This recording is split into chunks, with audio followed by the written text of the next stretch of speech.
Hello, everyone. I hope you can see how much the company has transformed over the last 5 years, and that you appreciate why we are so excited about this next chapter of growth and top-tier shareholder returns. And we are already beginning to see this in our recent business results. To start, we are in a much stronger financial position to undertake the step change in the business we've described today. We are well positioned to accelerate top-line growth with pioneering innovation. We can further enhance profitability with value chain and productivity advantages. And from our cost structure to our cash flow to our balance sheet, we have a stronger base than ever to improve our business performance and financial returns going forward. I've worked in the consumer products industry for the majority of my career, with assignments on businesses across the world, including 17 years at Mondelez. I joined Kimberly-Clark 2 years ago, and I couldn't be prouder of our team or more excited about our future. We've been playing to win and driving profitable growth. Our team has delivered at an extraordinary level in the past few years, through exceptional execution, discipline, and portfolio optimization. Our strategy to elevate our categories and expand our markets is working. We've made strong gains in our largest markets, led by great innovation and in the face of unprecedented inflation. We've rapidly recovered margins and earnings by being nimble and taking decisive actions on the cost and revenue realization side. And we've been choiceful about where we invest and what we prioritize. Our strong execution has built the financial foundation to accelerate our transformation in our next chapter. And I think it's instructive to detail our progress and the critical pieces of this foundation. The quality of our top-line momentum has continued to improve, with a healthier balance across price, volume, and mix. This slide provides a detailed breakdown of organic growth trends across the business. To highlight a few key areas. First, in 2023, we built further on the sales gains achieved in the 2020-2022 pandemic period. Second, we've been driving consistent positive mix the past 4 years, reflecting our strategy to elevate our categories. Third, volume plus mix is now turning positive. Volume trends improved to flat in the fourth quarter of last year, and this has shown most prominently in our personal care business, where we have and will strategically focus the majority of our organic investments. As the contribution from pricing to help offset unprecedented inflation recedes, our brands remain healthy and well-positioned to grow. We are seeing similar progress in gross margin expansion, with our return to pre-pandemic levels in the second half of last year. Margin accretive innovation, improved commercial execution, and a strong ongoing stream of savings enabled a rapid recovery in gross margins, as strong and as fast as any of our consumer staples peers. This is critical because our gross margins, and more specifically our gross profit dollars, serve as the fuel for growth and investments in the future. This has been enabled by building greater visibility and connectivity on an end-to-end basis across our value chain to better control costs.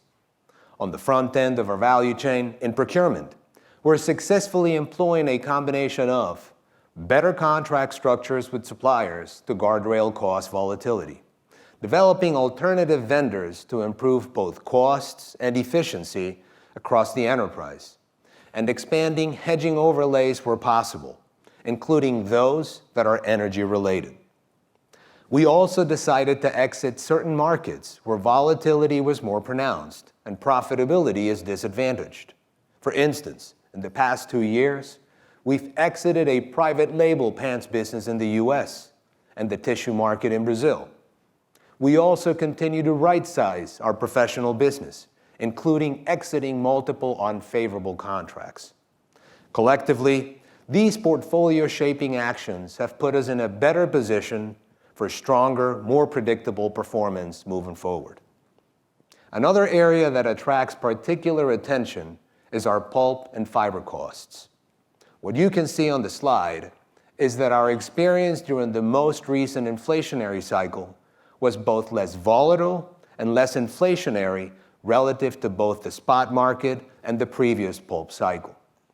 While fiber costs represent only about 12 to 15% of our total cost of goods, this has been one contributing factor in helping us recover our gross margins and should also help us better manage input costs in the future. We are building up on a strong track record of productivity and cost savings, and we are taking a more proactive stance to unlock further opportunities, as Tamara highlighted in her presentation. We have significantly enhanced our revenue management capabilities in the past few years. As a result, we've been much more effective in utilizing mix management, price pack architecture, and promotional efficiency to optimize revenue realization. The agility we've exhibited on this front in the past 2 years, combined with enhanced procurement capabilities and sustained productivity delivery, has enabled us to more effectively manage the significant cost inflation we've faced. Dropping down further in the P&L, while not yet back to 2019 levels, our adjusted operating margin is in a much healthier place, with good progress in 2023. And this is largely because we continue to invest in our brands, our people, and our capabilities. Versus 2019, our 2023 marketing, research, and general expense levels reflected a 100 basis point increase in advertising spend, which is more than 5% of net sales. In fact, we are continuing to increase our advertising and marketing investments in 2024, as we see further opportunities to make incremental brand investments with strong anticipated returns. We also successfully invested to deploy new revenue growth management capabilities and upgraded commercial talent. We have made technology investments that include a new system to increase procurement efficiency across the enterprise. And finally, we have better aligned incentives for our teams to our balanced and sustainable growth objectives. Key to it all is that our spending levels will continue to be dictated by our growth opportunities and return discipline. Turning next to look at our free cash flow generation. The recovery in our baseline earnings power and better working capital discipline that we're beginning to drive across the organization should allow us to deliver healthy levels of free cash flow going forward. 2023 was an extraordinary free cash flow year, driven by exceptional progress in working capital as conditions in our supply chain normalized following the significant disruptions faced during the pandemic, as well as some discrete benefits unlikely to repeat. Normalizing for these two factors would put us in the $2 billion range for free cash flow. This has enabled us to strengthen our balance sheet considerably. As you can see here, we have swiftly reduced our net leverage ratio to levels consistent with our long-term single-A credit rating target. In fact, our confidence in our path forward was reflected in the dividend increase we announced in January, marking the 52nd year of consecutive dividend increases for the company. This brings me to our long-term outlook. Our durable long-term growth and return algorithm will target leading market growth, growing at or above the categories in the countries we compete in, for consistent volume and mix-driven organic net sales growth, mid to high single-digit operating profit growth on a constant currency basis, mid to high single-digit adjusted EPS growth on a constant currency basis, free cash flow of $2 billion plus per year, excluding cash restructuring costs, and we anticipate significant cash returns to shareholders with a growing dividend and continued share repurchases. Let me unpack the drivers of our top and bottom line growth. On the top line, we are targeting faster organic net sales growth relative to the categories and geographies where we compete. In the current environment, this would amount to about 3% plus. For context, prior to 2020, on average, category growth in the markets where we compete was between 2 and 3%. Between 2020 and 2023, this increased to mid-single digits, or approximately 6%, due to significant inflation-induced pricing. In the near term, we expect category growth to revert to a more historical 2 to 3% volume and mix-driven growth rate. As you've heard today from our team, we believe we have the right combination of powerhouse brands, visibility to a robust innovation pipeline to drive trade-up, and the go-to-market proficiency to expand our categories and lead market growth. In short, we are intent on growing or holding market share across our categories and markets on a consistent basis going forward. For reference, in 2023, we lost roughly 0.5 percentage point of share on a weighted global basis. But we delivered solid improvement in Q4 of last year.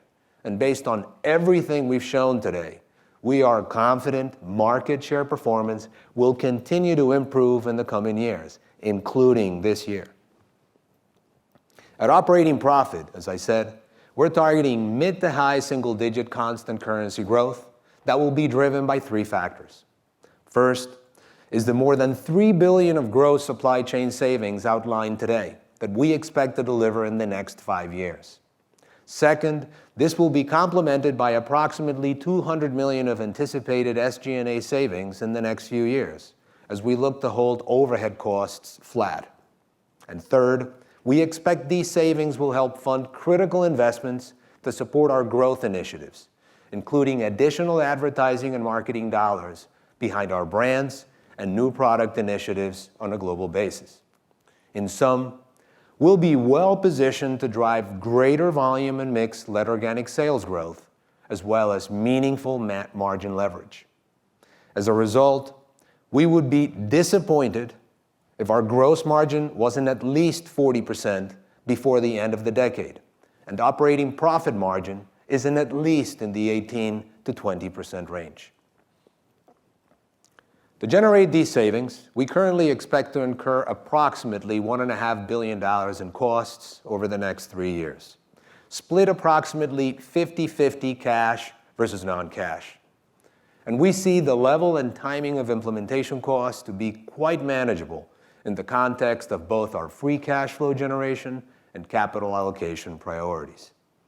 For instance, in terms of our CapEx spend, we have been in the 4 to 5% range in the past 3 years. And even considering the capital spending we are planning relative to our growth and transformation plans, we expect to remain largely within our long-term target range between 4 and 5% of net sales. What gives us confidence in delivering these results is how we are approaching the opportunity. We are migrating to an end-to-end margin management approach that will create a step change in both our rate of profit growth and margin levels. Our approach is now more proactive than reactive, and a different approach than the Force initiative that the company has been historically known for. We've built a multi-year gross productivity pipeline to fund growth investments and flow savings to the bottom line. For the past year, we've been implementing integrated margin management to create enterprise-wide visibility, discipline, and accountability. This will enable us to drive productivity and enhance returns for consistent, durable margin expansion across the value chain. We are touching and connecting every part of our value stream. In our portfolio, we are improving mix to increase exposure in higher margin segments and product offerings. With respect to go-to-market initiatives, we are optimizing price tiers, product mix, trade investments, and price pack architecture. We have a strong pipeline of margin accretive innovation that enhances value for consumers and our customers. Our design-to-value approach is intended to improve returns by eliminating non-value-added costs. And our productivity initiatives are focused on optimizing SKU efficiency, effectiveness, and assortment. Longer term, this end-to-end approach to margin management, which includes a strong focus on the productivity pipeline, should enable us to deliver consistent savings on an ongoing basis. Finally, I'll touch on our capital allocation priorities and the return of cash to shareholders as a key component of our long-term return algorithm. Our priorities remain: first, investing in our business with a focus on driving strong ROIs. Second, growing our dividend while maintaining our single-A credit rating. Third, evaluating smart acquisitions that can deliver incremental growth and return opportunities. And finally, allocating residual capital to share buybacks, minimally to offset any dilution from incentive compensation. Regarding our dividend, we continue to strive for a competitive dividend, and the increase we announced in January will help keep us at the top end of peers in terms of payout. We are fully committed to delivering strong cash returns to our shareholders, and as greater earnings growth comes, we will consider faster growth in our dividend. The plans we've shared today give us visibility to build on our momentum and deliver strong, consistent growth and returns going forward. 2024 is the first year of our new chapter, and we believe it will be a strong on-algorithm start as we get our broader transformational initiatives underway. As Mike mentioned, we expect our new organizational design to be in place by the fourth quarter of this year, and we anticipate beginning to report our results based on our new business segment structure by the end of the year. In closing, in the past 5 years, we've advanced the company's strategic foundation, consumer centricity, and financial position. Moving forward, as we undertake a significant step change for our business, we'll continue to drive toward our earnings power, generate significant free cash flow, further strengthen our balance sheet, and deliver strong returns for our shareholders. Thank you.